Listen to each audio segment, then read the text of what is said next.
The man known to history as Pharaoh Akhenaten was born at some unknown date and year, though almost certainly in the 1360s BC. He was certainly alive in 1361 BC, but most likely many years prior to this, with 1368 BC or 1367 BC being plausible candidates for the year of his birth. His father was the Pharaoh or king of Egypt, Amenhotep III. Akhenaten was named after his father when he was born, and while he is known to history as Akhenaten, for much of his life he was called Amenhotep. Akhenaten, as we will see, was a name he took himself later in his life. Amenhotep III had been on the throne for around 2 decades by the time Akhenaten was born, having come to be pharaoh in the early 1380s BC. It is not known where Akhenaten was born. Some Egyptologists have speculated that he may have been born and raised in the ancient city of Memphis near Heliopolis, a city which had a strong cult of worshipping the sun god Ra. Others contend that he was born around the city of Thebes, the more southerly capital of the Egyptian kingdom in the 14th century BC, approximate to modern-day Luxor. There, a major royal palace had been constructed at Malkata by his father, and it would probably make most sense for him to have been born there. Akhenaten's mother was Tia, the great wife of Amenhotep. Egyptian rulers practiced polygamy and had numerous wives, some often being close relatives or even sisters. Amongst these multiple consorts there was typically a great wife, and the pharaoh's successor would normally be chosen from amongst the sons born to this chief consort. This placed Akhenaten in line to the throne, but he had an older brother who was also born to Tia, Prince Thutmose. Beyond these, Akhenaten had a very large number of siblings and half-siblings, owing to the polygamous nature of the royal court. The boy that would become Akhenaten one day was born into a part of the world which already had a very long history by the 14th century BC. Egypt had emerged as far back as the 4th millennium BC as one of the first major centers of Neolithic and Chalcolithic settled civilizations as people began farming in great numbers along the shores of the River Nile. In ancient times, and indeed prior to the building of the Aswan Dam in the 20th century, the Nile flooded every year. This annual inundation deposited rich alluvial soil onto the banks of the river several hundred meters inland, allowing people here to survive out of the agricultural products grown on these floodplains in an otherwise arid desert environment. Based on this, an advanced culture with a writing system, industry, and other economic elements emerged, and by the middle of the 3rd millennium BC, the pharaohs or kings of the Old Kingdom were in a position to deploy resources capable of building the Great Pyramid on the Giza Plateau, next to modern-day Cairo. Unsurprisingly, a complex religious system also developed, one which lionized deities like Osiris, the god of the River Nile, on which the people were so reliant for their subsistence, and Ra, the sun god, who was so central to the lives of people who otherwise lived in the midst of the Sahara Desert. This pharaonic society had peaked early in the middle of the 3rd millennium BC as the rulers of what is termed the Old Kingdom built the greatest of the pyramids. Thereafter, it went through peaks and valleys.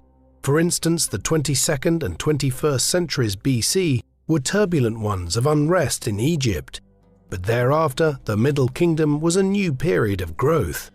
A fresh bout of chaos came in the 17th century BC, when a people called the Hyksos descended from the Levant into northern Egypt, conquered the Nile Delta and much of the north of the country from the Egyptian kings.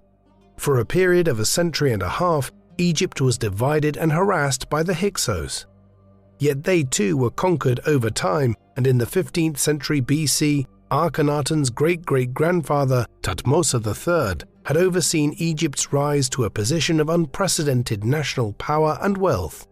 Ruling for over half a century, he reunified Egypt fully, extended its power further down the Nile into what we now call Sudan, and also conquered much of the Levant into regions approximating today with Palestine, Israel, and even towards Jordan and into parts of Syria and Lebanon. Trade flourished across the eastern Mediterranean, and an ambitious building program was initiated. This period of immense Egyptian power, which Thutmose was the greatest ruler of, is called the New Kingdom period of Egyptian history.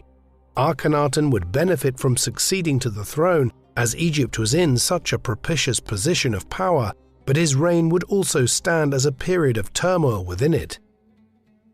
As the shadowy details of his birth would indicate, there is almost nothing known about Akhenaten's early life, but such is the interest in the reign of one of the most unusual and significant of ancient Egypt's rulers that many theories have emerged over the years. One holds that he was raised to a significant extent away from the royal capital at Memphis in the north, near where Cairo stands today. Here it is posited that he was a high priest of the god Ptah, the god of workers and industry in the Egyptian religious system. We know that his older brother, Prince Thutmose, served as high priest of Ptah as well for several years before he headed south to begin training as his father's successor at Thebes. The suggestion is that Akhenaten succeeded him in that role afterwards, and it may have been this time in his youth as a high priest that imbued Akhenaten with strong religious sensibilities. Other theories concern his education, with several well-known scribes of the time being suggested as possible tutors of the prince. We can be certain that one of these, a man named Parennefer, did indeed tutor young Akhenaten in his childhood years, as this Parennefer was later honored with a major tomb where an inscription notes his role in educating the pharaoh. Parennefer would also go on to become the senior-most minister in Akhenaten's government in later years, and seems to have been a major influence on Akhenaten's life and reign. Some greater clarity is possible when it comes to Akhenaten's wives and children. Though there is still a lot that remains speculative even in this area, one thing is for sure: his great wife or chief wife was a woman by the name of Nefertiti. They were married at some stage in the 1350s, and so she and he were most likely wed when they were little more than teenagers. They may have been closely related, with some Egyptologists claiming that she was a first cousin of Akhenaten's or some other near relation within the Egyptian royal line. She was quite possibly a few years older than him. Nefertiti is one of the most famous royal women in the entirety of Egyptian history. This is based on multiple developments, the first being her position as chief wife to Akhenaten, who would become one of the most notorious of all ancient Egypt's pharaohs. Secondly, she is famous for a remarkable bust or statue of her head and neck that has survived over 3 millennia. This painted limestone bust was created around 1345 BC by a famous royal sculptor of the time by the name of Thutmose. Discovered in 1912 during archaeological work at the city of Amarna, it presents one of the most vivid portraits of any Bronze Age woman to have come down to us. Finally, Nefertiti is well known for most likely being the mother of Tutankhamun, a pharaoh whose gold death mask, discovered by Howard Carter back in 1922, has become a defining symbol of ancient Egypt. Beyond this, she is also a good example of a royal consort who appears to have held a position of extensive political power in New Kingdom Egypt. Akhenaten had several other wives beyond Nefertiti. One was Kia, a name which is believed to have been a shortened version of Tadukipa. If so, she most likely was a princess of the Mitanni royal family, a people who ruled an area around Kurdistan today, where the borders of Turkey, Syria, and Iraq meet.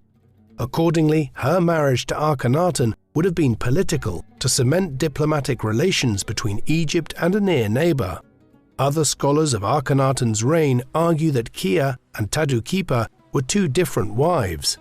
Kia was nevertheless most likely of foreign blood, as she is described in some inscriptions as being Akhenaten's favorite wife, one who evidently could not rise to the position of great wife, as she, unlike Nefertiti, was not of Egyptian blood. Akhenaten also possibly married a daughter of the ruler of Babylon in Mesopotamia, though her name is unknown. while there is speculation that he was married to an unidentified sister of his. From amongst these marriages, Akhenaten had many children. His marriage to Nefertiti resulted in 7 or more children, most of them daughters. There were numerous other children from his other unions, though the exact details of these cannot be reconstructed from the available evidence, and there would doubtlessly have been some who died in infancy as well, for which no record of their existence has survived. Akhenaten's earlier years were lived in the knowledge that his older brother, Prince Thutmose, was their father's designated successor, and so he would succeed as pharaoh upon Amenhotep III's death. But Thutmose died sometime in the early to mid-1350s. With this, Akhenaten became the new heir, and so from the mid-1350s, by which time he was most likely only just entering his teenage years, he began to co-rule with his father, an arrangement which was usually established to train in a successor in the key elements of government and the religious obligations of the pharaoh. There would also have been a growing awareness of the fact that Amenhotep perhaps did not have long left to live. Statues and other visible depictions of the pharaoh dating to the 1350s depict a ruler who looks to have been aged and sick, while DNA evidence from his mummy indicates he may have been suffering from obesity and arthritis, though he was still only in his 40s. Incidentally, contrary to some popular views that the Egyptians had very effective forms of dental care, Amenhotep was also suffering by the time Akhenaten became co-ruler from teeth that were plagued with cavities and which would have caused him serious pain. It was this obese, arthritic and pain-ridden figure who managed to rule down to around 1351 BC, though perhaps as late as 1349 BC. Upon his death, Akhenaten ascended as pharaoh in his own right, initially with the regal name Amenhotep IV, though he would soon change it to Akhenaten. The first years of Akhenaten's personal rule were distinct from what followed. The 4 or 5 years in question, down to 1346 BC, have been termed the Karnak years by some Egyptologists, to indicate that he was still continuing to rule in a regular fashion from the seat of government near the temple of Karnak in the capital at Thebes, on the course of the river Nile in central Egypt. He was most likely crowned here, though possibly at Memphis, the ancient capital of the Old Kingdom. There are also inscriptions and other documentary and material evidence from the early 1340s which point towards Akhenaten continuing to worship multiple ancient Egyptian gods such as Ra, Amun, Ptah, Hathor, and Nekhbet, while textual inscriptions also refer to the gods in plural. He also continued to develop the city of Thebes, a metropolis which was at the heart of a rich and energetic kingdom. The Late Bronze Age was a period of immense vitality and wealth of a kind, which would not be seen again until the Greek culture of the 6th and 5th centuries BC. Thebes was at the very heart of this, a bustling city where industries like stone cutting, painting, glass making, pottery making, and other crafts, as well as professional schools for scribes, medics, and other skilled workers flourished. Furthermore, with a possible population of between 80 and 100,000 people, there is a chance Thebes was the largest city in the world at that time. Life here in the first few years of Akhenaten's reign would have appeared perfectly normal. Few could have predicted what a strange turn things were about to take. Another feature of these Karnak years was Akhenaten's completion of some of the building projects which his father had initiated during his long reign of some 4 decades. This focused on the mortuary site which Amenhotep had developed at Kom el-Hetan, across the Nile River from the city of Thebes. The majority of the mortuary temple here has been destroyed over the centuries, but the layout of it can be reconstructed. It would have consisted of rows of pylons, indoor sanctums, and outdoor sun courts, so that there was an interplay of light and dark along the walkways. This was a standard practice of ancient Egyptian religious buildings, and if rituals were held here at specific times of the day, the shafts of light penetrating through specific parts of the building would have made a deep impression on participants in rituals here, particularly where gold objects were used to refract the sun's rays in different ways. It all points to the way the sun was already central to the Egyptian religious system. and provides a backdrop to the religious changes Akhenaten was about to undertake. Elsewhere in the building, 2 gigantic statues were erected. Known today as the Colossi of Memnon, these 60-foot-high stone monuments loomed over the western bank of the River Nile and could not have failed to impress people voyaging up and down the river on boats. The building work on the temple and the carving of the Colossi was also completed around 1350 BC, most likely just after Akhenaten had become pharaoh in his own right, and he would have overseen the rituals which no doubt accompanied the solemnizing of the new temple structure. The first years of Akhenaten's reign were normative in other respects. He continued to add to the great temple within the city precinct on the right bank of the Nile in Thebes. Here there is even an inscription depicting the new pharaoh making offerings to the god Ra, though elsewhere there was a subtle profusion of shrines and other religious spaces dedicated to the sun god Aten in the early 1340s. Elsewhere in Thebes, Akhenaten oversaw a Sed festival in the 2nd or 3rd year of his reign. This was in itself a rather peculiar move on his part. Sed festivals were the ancient Egyptian equivalent of a royal jubilee.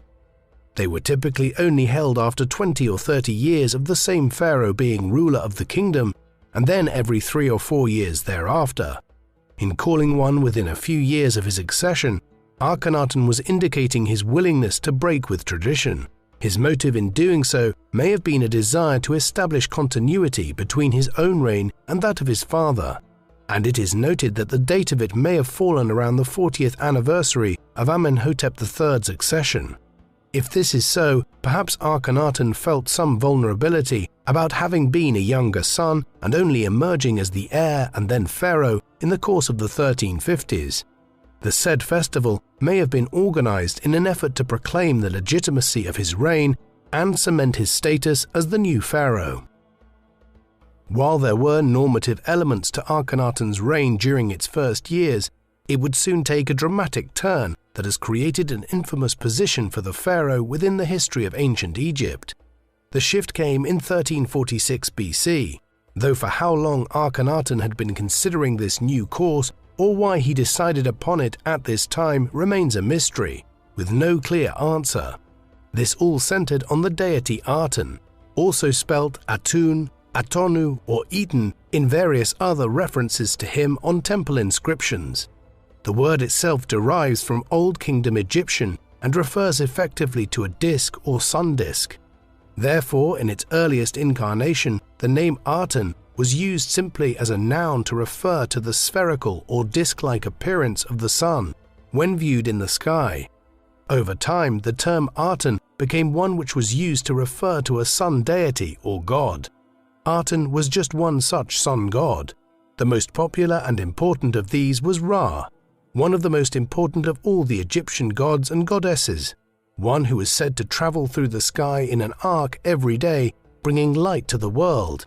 While in the evening he retired and night fell.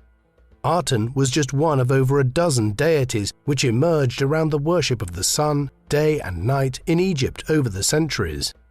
These practices of multiple forms of sun deity were reflected in a great many other ancient cultures of the Chalcolithic, Bronze and Iron Ages.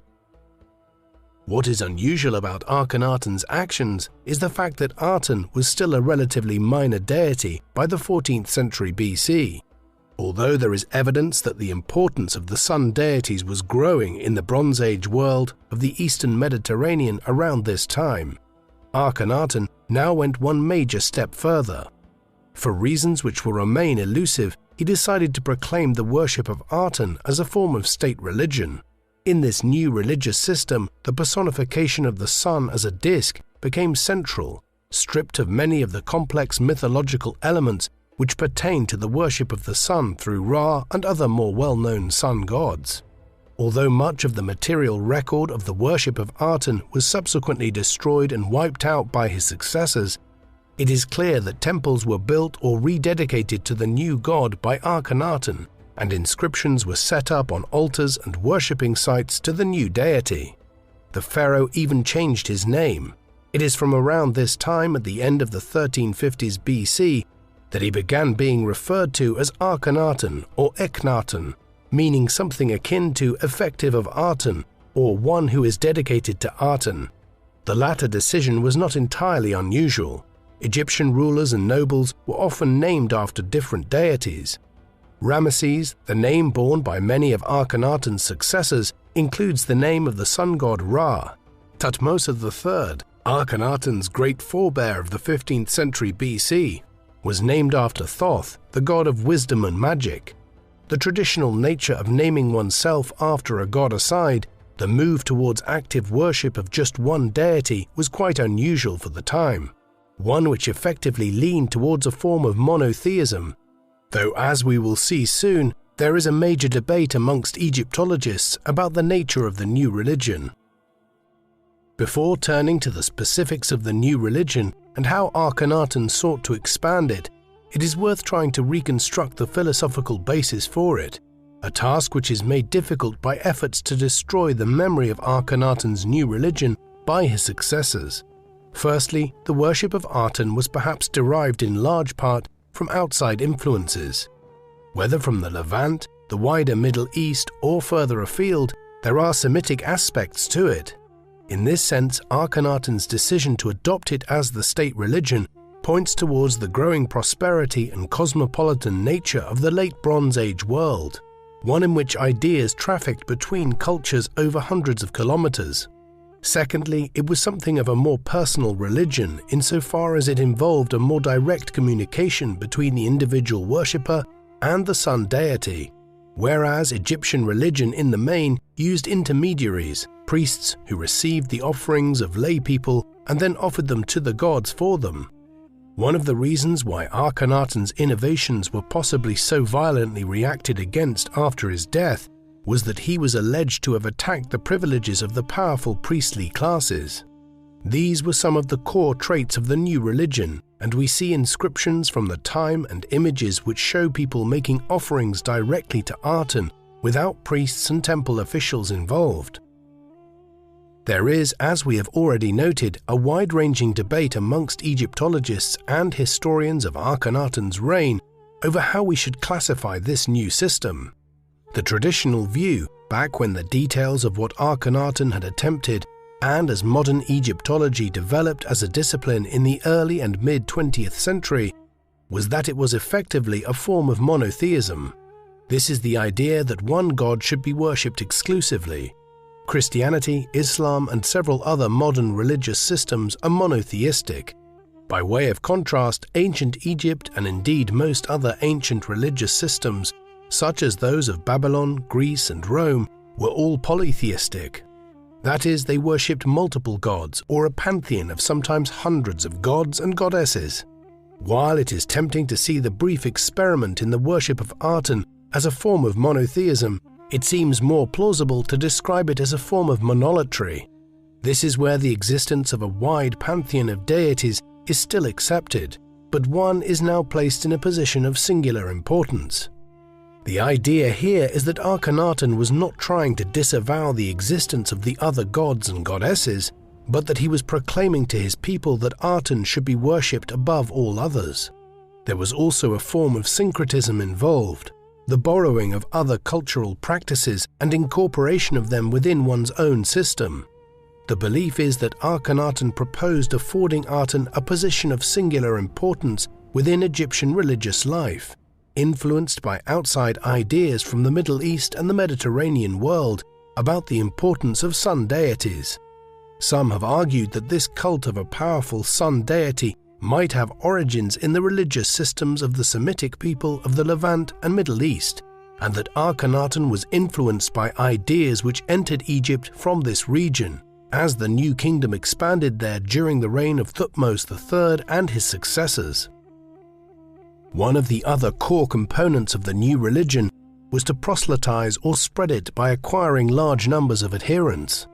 This is an issue which has concerned Egyptologists greatly, as they wonder if Akhenaten simply established a new cult and hoped it would acquire followers over time, or if he aggressively attacked the cults of other gods. The picture presented from the evidence of inscriptions and other material which has been recovered is complex. It is suggested that initially in the late 1350s and early 1340s BC, he began to introduce a new cult of Aten alongside other gods. But over time, this was expanded to favor the new cult of Aten when it came to royal patronage.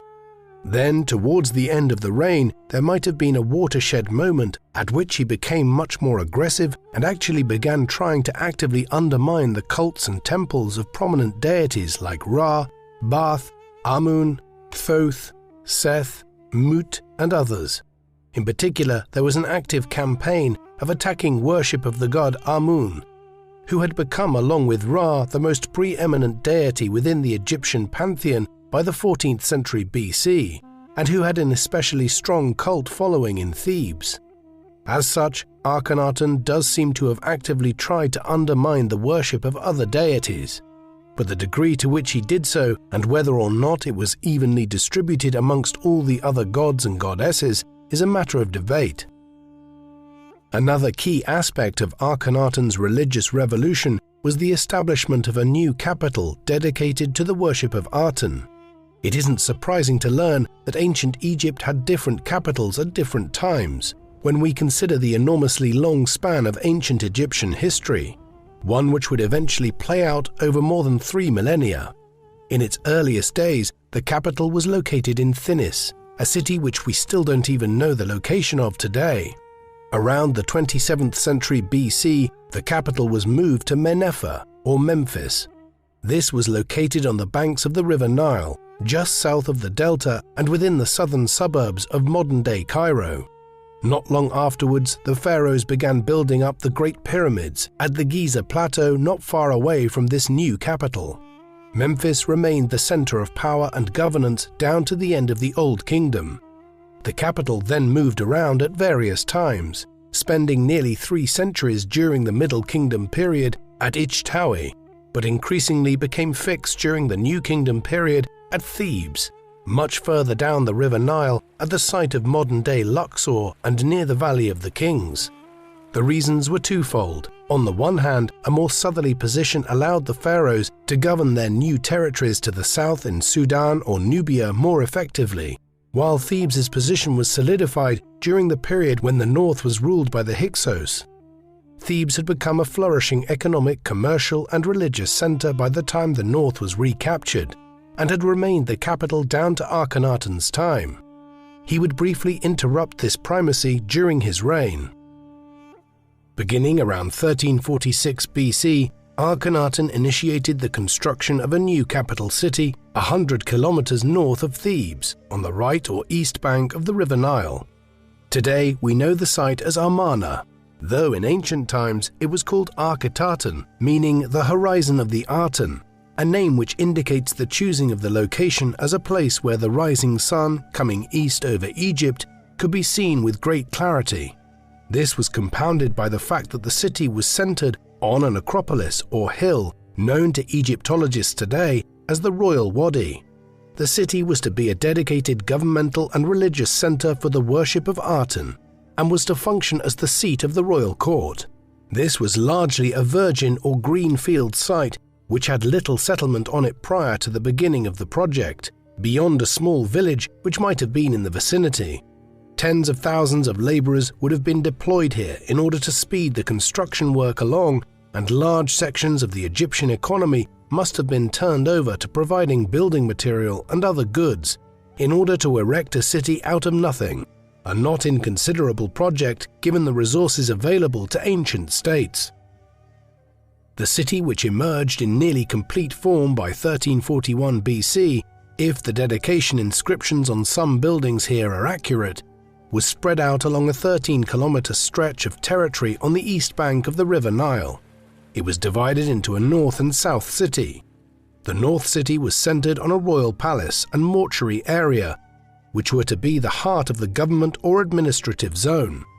The south city encompassed more the village of the workers who erected the buildings, and would doubtlessly have become a more residential area once the building had been constructed if the city had remained in use as a capital for longer than it ultimately did. To the east of this was the Acropolis and the tomb of Akhenaten, an elaborate mortuary building which it is assumed was intended for the pharaoh. Finally, between the North City and the workers' village in the center of the development, there was the great Temple of Aten. This elaborate temple complex of fine stones, statues, colonnaded arches and other religious edifices was to be the heart of the worship of Aten in Akhenaten's realms, and was elaborately designed. Many reliefs and wall drawings have been recovered which point to an extensive and refined level of building work here in the 1340s, replete with hundreds of altars for worshippers to make offerings to the god. The building work at Amarna and the art and architecture which began to emerge in Egypt more generally in the decade between the inception of the cult of Aten in 1346 BC and the end of Akhenaten's reign in the mid-1330s BC is very distinctive from other ancient Egyptian art. Indeed, so idiosyncratic is it that scholars talk of an Amarna style during the reign of Akhenaten. Statues become markedly different, with people depicted with much thinner and more austere faces with an almost feminine edge. These are distinct from the fuller and more regal-looking faces of nearly all other pharaohs. There was also a tendency to depict the royal family in a much more intimate way, with Akhenaten and Nefertiti presented together on wall reliefs and in statuary objects. Similarly, the headdresses and clothing worn are somewhat distinctive. Nefertiti's headgear in the famous bust of her is indicative of this, with Akhenaten's wife wearing a wig in a Nubian style. When it came to the temples and other religious spaces at Amarna, a marked difference was seen in the open nature of these sites.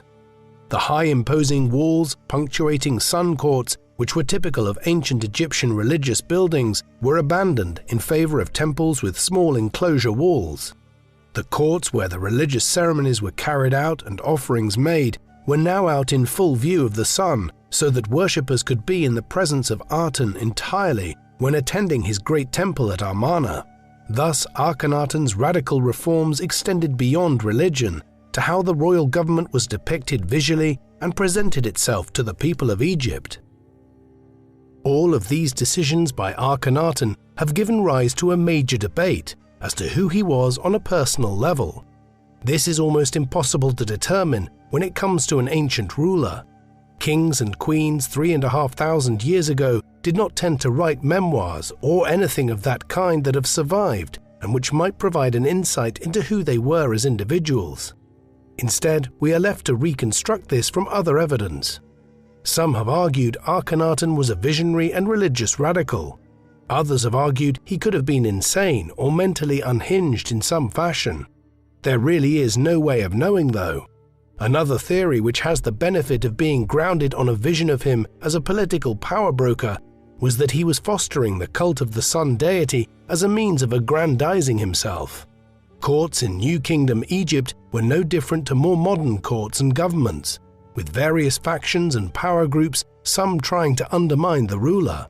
Perhaps Akhenaten decided after years ruling from Thebes or Karnak to begin the worship of Aten and establish a new capital as a radical break from the old political system. The new religion would weaken the powerful priestly class and their followers and would centralize power in Akhenaten's hands, who in adopting his new name was intrinsically associating himself with the sun god. This view of him as a ruler trying to increase his own power by centralizing religious worship around him would also match with his decision to hold a said festival in Thebes not long after his accession, a move which, as we have seen, points towards some insecurity in his position as pharaoh. Ultimately, we can't be sure, but there are many things which might have motivated Akhenaten on a personal level. While Egyptologists and commentators on Akhenaten's reign have, for obvious reasons, commentated primarily on the religious innovations he introduced, there were other things occurring in the 15 or so years between his adoption of Aten as the state god and his movement of the capital to Amarna. Most of this centered on foreign policy matters. While Egypt had risen to a position of unprecedented power and prosperity in the Bronze Age world, during the reigns of Thutmose III and his successors, the kingdom did face opposition from various fronts. There were numerous other strong powers in the Eastern Mediterranean and the Middle East. Generally, Egypt maintained good relations and extensive trading ties to the Greek powers, such as the Minoans of Crete and the Mycenaeans of the mainland, the latter of which had largely subjugated Crete after a devastating natural disaster around 1500 BC, but in the Middle East and Anatolia it had rivals in the shape of the Hittite Empire and the Assyrian Empire. The Assyrians were based out of Mesopotamia, or what we term Iraq today, and around this time were undergoing a major resurgence in their power under their ruler Ashur-uballit I. The Hittites were based out of Anatolia in modern-day Turkey and ruled southwards into the northern parts of Lebanon and Syria. During the Late Bronze Age, they were a perennial rival of Egypt's in this contested border zone. Beyond these, Akhenaten's government had to contend with raids out of the western deserts of Egypt and also the perennial possibility of the Nubians trying to free themselves from Egyptian domination down the River Nile into Sudan. We are fortunate when it comes to Akhenaten's foreign policy to have a major source of information of an unusual nature for a period in time 3.5 millennia ago. These are known as the Amarna letters. They are a series of 382 clay tablets which were discovered accidentally by some farmers in Amarna in the 1880s. They are unusual insofar as they are not written in Egyptian hieroglyphs, as one might expect, but rather in cuneiform writing, the type of script which was favored in the 3rd and 2nd millennia BC by people like the Sumerians, Babylonians, and Assyrians, who were based out of Mesopotamia. The tablets nearly all date to Akhenaten's reign and record his diplomatic agreements with the Syrians and others and shed some light on his foreign policy. There are also numerous letters between the pharaoh and local rulers of parts of the Levant, some of whom were ostensibly vassal subjects of Akhenaten's in Canaan and other lands there in the mid-14th century BC. Interestingly, these vassal kings addressed Akhenaten as the Sun, my lord, perhaps indicating an awareness of the new solar religion Akhenaten was promoting at home, whereas the kings of Assyria and other large states addressed the pharaoh as a brother and equal. The Amarna letters and other evidence offer an interesting insight into Akhenaten's foreign policy in the Levant and wider Middle East. When it comes to the Assyrians, Akhenaten was primarily caught up in a diplomatic dispute between them and the Babylonians, a declining power that still controlled land in southern Mesopotamia towards the Gulf of Persia, despite the fact that the Assyrians had long since emerged from underneath the control of the Babylonians and were now the dominant power in the region. The Babylonian king Burnaburias II wrote to Akhenaten on 2 occasions, inquiring as to why the Egyptian pharaoh was entertaining diplomatic envoys from Ashur-uballit of Assyria. He would have received short shrift from Akhenaten, who presumably was negotiating an accord with the Assyrians against the Hittites. The latter, under their ruler Suppiluliuma I, did make raids into the Hittite-Egyptian border zone in Syria and Lebanon during the 1340s, though there was little of significance achieved by these. This perennial border conflict between the Hittites and Egyptians would continue for decades to come, peaking in the reign of Ramesses II a century later, when one of the most significant engagements in ancient history, the Battle of Kadesh, was fought between the two.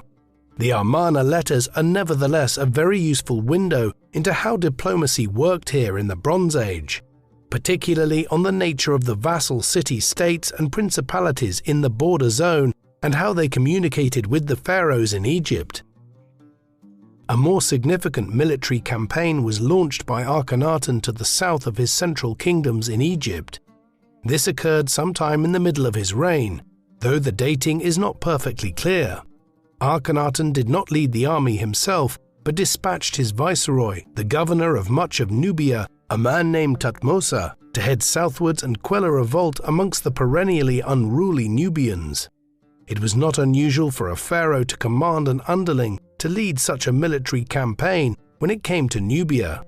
In any event, Thutmose treated the campaign as a routine military exercise, that such interventions largely were by that time, quickly bringing the unrest to an end. In the aftermath of it, several victory stelae or stone pillars were set up in parts of Egypt to commemorate the victory. Some Egyptologists have argued that there were other campaigns that Akhenaten might have engaged in, but all the evidence for these is very speculative. At the same time, we can probably dismiss the idea, which was favored a century ago, that Akhenaten was some sort of pacifist. The reality is that Egypt was in a strong position in the Levant when he ascended the throne, and the Hittites made little effort to reclaim lands in Syria and Lebanon during his reign, beyond a few border incursions and skirmishes. In such an environment, the pharaoh judiciously negotiated closer diplomatic ties with the Assyrians, kept his vassal rulers in the Levant pacified, and shored up Egyptian control over Nubia. This sensible foreign policy left him free to dedicate his time and the state's resources to his grand construction work and religious project in Amarna. In the end, Akhenaten's great enterprise was scuppered by ill health and mortality. In the 12th year of his rule, that is around 1340 BC, not long after the initial phase of building work had been completed at Amarna and the new city was opened, so to speak, a major festival was held there to celebrate Akhenaten's 12th year on the throne. This saw emissaries and perhaps even some rulers arriving from neighboring countries, and also from the vassal principalities and cities in the Levant, to pay homage to the pharaoh. This was quite possibly the source of the plague which struck Egypt in the early 1330s BC. A deadly plague or disease outbreak of some kind definitely occurred, and it may have been brought to the capital by these visiting dignitaries. Whatever the source of it was, the result was not good for the royal family. Several of Akhenaten's daughters were seemingly claimed by it, three of which, Akhenaten, Neferneferure, and Setapenre, were daughters from his marriage to his great wife Nefertiti. Others still may have been impacted. One theory which has also emerged in recent years is that the plague was ravaging Egypt years earlier and that it may have actually been a cause of Akhenaten's religious reform program, the king having decided to embrace a new religion and god as the disease ravaged his country. This remains a hypothesis only, and there is little evidence to suggest the plague outbreak preceded the raising of the cult of Aten and the construction of Amarna. What Akhenaten died from himself is not known. There is, of course, a possibility that the plague took him when he died at some stage between 1336 and 1334 BC. It could also be that he was suffering from a lifelong illness. Egyptologists have long noted that on statues and other monuments and walls, he was typically depicted as being a much leaner and gaunt figure than other pharaohs of the New Kingdom period. Maybe this was how he wanted to be depicted, but it could also indicate he was suffering from something like Marfan syndrome or Froelich syndrome. Both are complicated conditions which are related to the endocrine system and other parts of the body. They would also both result in a long drooping face and jawline, such as the one Akhenaten was presented as having. At the same time, there are contradictions to any such diagnosis. Froelich syndrome, for instance, usually makes men sterile, and as we have seen, Akhenaten clearly did not have any problem having children. Given this, the more likely conclusion is that the unusual depiction of Akhenaten was wholly owing to his eccentric personality and the unusual art of the time, and not related to any illness of any kind. If this is the case, then his death in the mid-1330s BC at a relatively young age, perhaps being little more than in his mid-30s, was quite possibly owing to the plague that was coursing through Egypt at the time. He was buried at the royal tomb he had built at Amarna, though his mummy and sarcophagus were soon seemingly removed from there and perhaps taken to the Valley of the Kings near Thebes for internment next to his ancestors. The argument for Akhenaten having been ill for some time prior to his death is strengthened when we consider that there was a co-regency or co-rulership being developed in the last year or two of his life. The co-rulers were Nefertiti at one point and at another Smenkhare. The identity of the latter individual is unclear. He may have been a brother of Akhenaten's or one of his sons of an unclear background. This is significant when it comes to the question of who succeeded Akhenaten. Having died a relatively young man, his children were very young to succeed him in the main, and this Smenkhare, if he was a brother of the pharaoh, may have been chosen as a temporary successor due to being older. Yet the chronology is deeply confused and unclear, and Egyptologists debate whether Smenkhare was dead himself before Akhenaten. What is clear is that Tutankhamun, the famous pharaoh whose gold death mask has become synonymous with ancient Egypt, succeeded around 1332 BC, just a short while after Akhenaten's death. He was a boy of no more than 9 or 10 years at the time, and is understood to have been one of Akhenaten's sons, though his parentage is debated. Though suffering from a genetic illness himself, he would live and rule down to the late 1320s BC, long enough to leave his own mark on Egyptian history in overturning many of his father's reforms. While the period immediately following his reign and the exact changeover of rulers in the years that followed is imprecisely known, Egyptologists broadly agree on what happened during these years. Tutankhamun's reign saw a violent reaction against the unusual religious system Akhenaten had inaugurated. The worship of Aten was broadly abandoned, although the worship of sun deities, of course, remained central to the restored polytheistic system. The capital was also returned to Thebes. But things went much further still. A wave of iconoclasm ensued in which efforts were made to erase any memory of Akhenaten and the religious aberration he was perceived to have overseen. Amarna was abandoned, its temples and grand buildings were literally dismantled and paved over. Though in doing so, the destroyers did a great job of preserving the city under the sand, and it has been possible for archaeologists to retrieve much of it in recent decades. Inscriptions on public buildings, temples and monuments dating to his reign were erased. Statues and tombs which had been erected were defaced, often with the physical features of statues chiseled off. Official records were also evidently destroyed. This amounted to a concerted effort to destroy any memory of Akhenaten and the cult of Aten.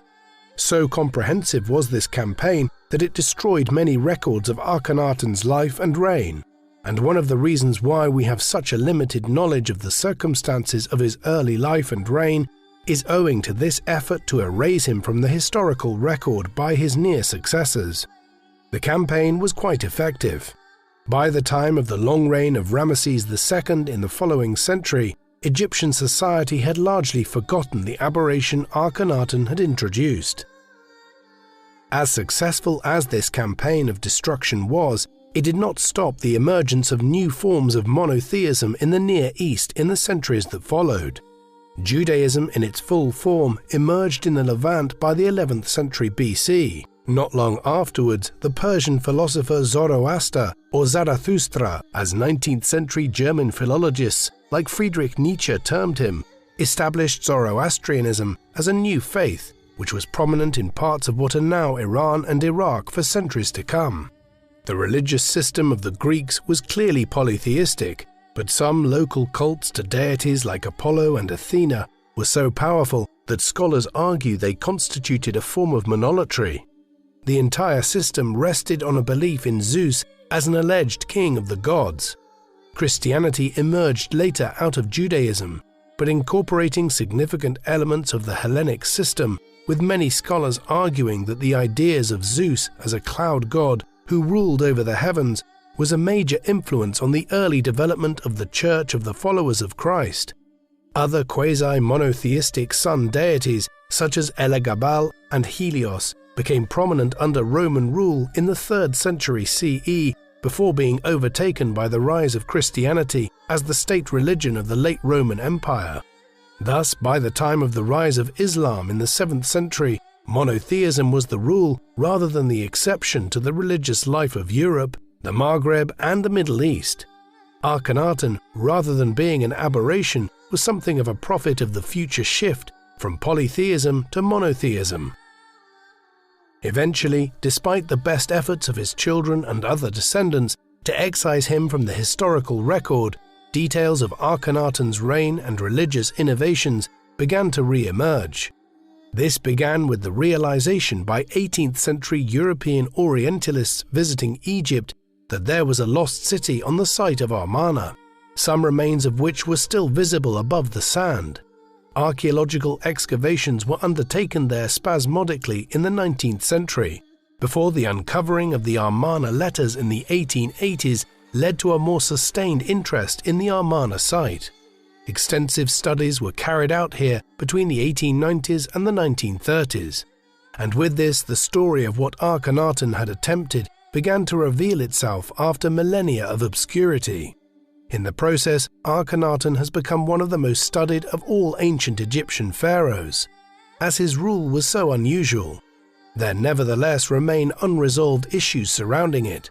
For instance, in 1907, a tomb codenamed KV55 in the Valley of the Kings west of Thebes was discovered and was soon identified as the tomb of Akhenaten. A mummy was located here, and as recently as 2010, scientific studies began to appear suggesting the mummy was most likely that of Akhenaten. Other Egyptologists have derided these claims though, arguing that Akhenaten was buried at Amarna and would hardly have been removed to the Valley of the Kings if he were considered such an abhorrent figure following his death. As with much else concerning his reign, there are more questions than answers, even after centuries of historical inquiry. Akhenaten is one of the most well-known of the Egyptian pharaohs today for one reason: his efforts to establish a new religious system in which the sun god Aten would have a position of primacy. This was not simply a personal religious preference on his part. The pharaoh was so dedicated to the god that he tried to establish him as the preeminent deity across Egypt, changed his name to acknowledge the worship of Aten, and built a new city to honor the deity. This might not have been strict monotheism and should be described more as monolatry, where the other gods and goddesses were still acknowledged, but made peripheral by comparison with the paramount god. It still seemed like an aberration to Akhenaten's subjects, and after his reign, his successors did their level best to eradicate any record or memory of what he had done. Yet it would be wrong to see this as an indication of insanity in Akhenaten. He knew what he was doing and deployed vast state resources to try to make it happen. In the end, what we might suggest is that his establishment of the cult of Aten was indicative of the changing religious and intellectual world of the cosmopolitan Late Bronze Age, one in which outside Semitic influences concerning sun deities were influencing Egyptian culture. And in the end, he was ahead of his time. Over the centuries that followed, there were numerous monotheistic faiths which emerged in the Mediterranean world and that of the Middle East. Though it would take another 2 millennia for it to occur, eventually they would conquer all before them. What do you think of Akhenaten? Was he something of an aberration and perhaps insane as some of his contemporaries seemed to believe? Or was he simply a visionary who predicted the general drift from polytheism to monotheism in the ancient world? Please let us know in the comment section. And in the meantime, thank you very much for watching.